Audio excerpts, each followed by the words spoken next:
A macho man with bulky muscles, lots of facial hair, and a deep voice. Ah, be honest, isn't that the dream man of every woman sitting here? And isn't that the ideal body that every man here wants to achieve? Sadly, that's because of the toxic masculinity rooted very deep inside of you. Don't worry, it's inside of me as well. And most of you may think she's wrong. It's just my preference that my dream man is Dwayne Johnson. And what's that got to do with toxic masculinity? Well, let me tell you. In my 13 years of living, I have never come across a woman whose ideal man is thin, has a high pitched voice, and wears pastel colors. I mean, even if you were to look around, you will hardly find any men wearing pink, orange, or purple. Why? Are these colors not nice? Or are they too feminine? Does wearing them make you any less of a man? Now let me share what triggered this observation for me.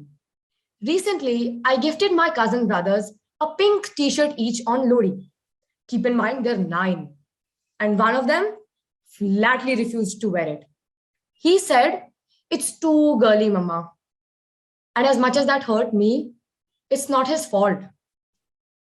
And while my aunt went on to explain to him how boys can also wear pink, in my mind, I was thinking about all the times my family has told him, "Don't behave like a girl. Boys don't cry. Cut your hair, it's too long. You look like a girl."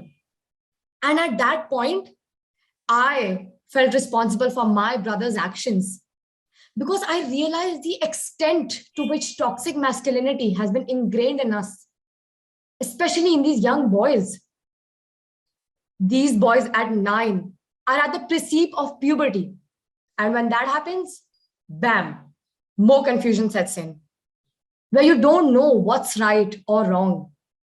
And I see boys my age being told, "Gym chala ja, body bana le, daढ़ी उगा ले, मर्द लगेगा." मर्द, आदमी. कौन होता है ये आदमी? Is he the one who is the head of the family? Is he the one who is supposed to wear the pants in a relationship? Is a man with fewer muscles incapable of being a good father? Is a man who expresses his emotions incapable of being a leader?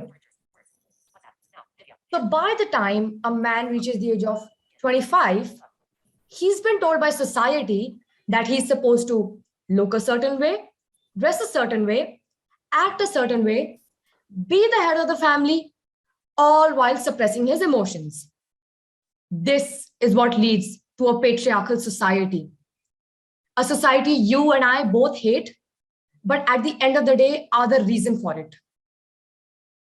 I would say it's time to redefine Mardangi. I think it's getting a little too dark. Let's make it even darker for a moment. Let's talk about suicide. Just the word so depressing, makes me feel weird in my chest. But have you ever wondered what goes on in someone's mind before they choose to take that step?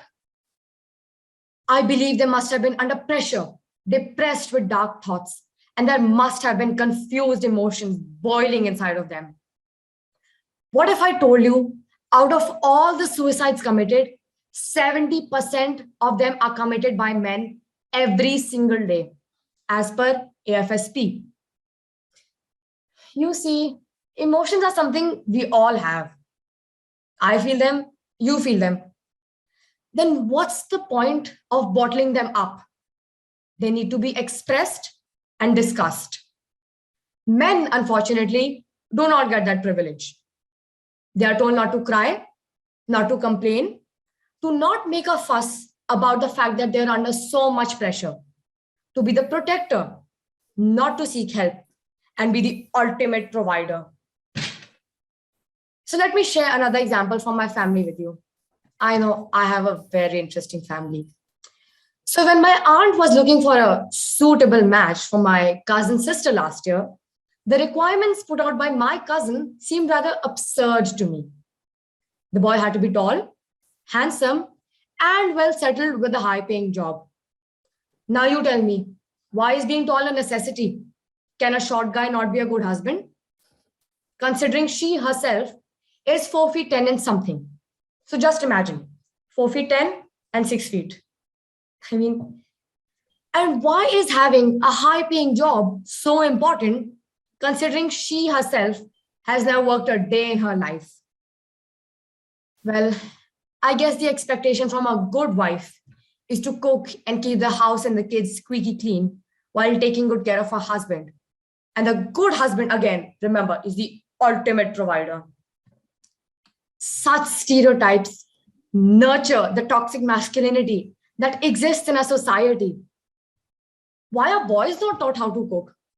Is it not an important life skill? Why is it their job to find a girl who can cook? Why are some tasks feminine and others masculine? In my household, when my parents get back home from work, my mom sits with me to check on me and my homework, while my dad goes into the kitchen to check on the dinner, or sometimes even cook it himself. This task allocation was not gender based, but rather based off of who likes to do what. And I'm not overlooking the burdens and expectations put on women. In today's growing society, we are seeing small changes regarding the challenges women face. However, I am not seeing enough people even speaking up about the problems men experience. A change I don't want to just hope for. In order to thrive as a society, we must focus on all difficulties encountered by all genders collectively. We are a society. We can't just sit around and wait for others to initiate the change.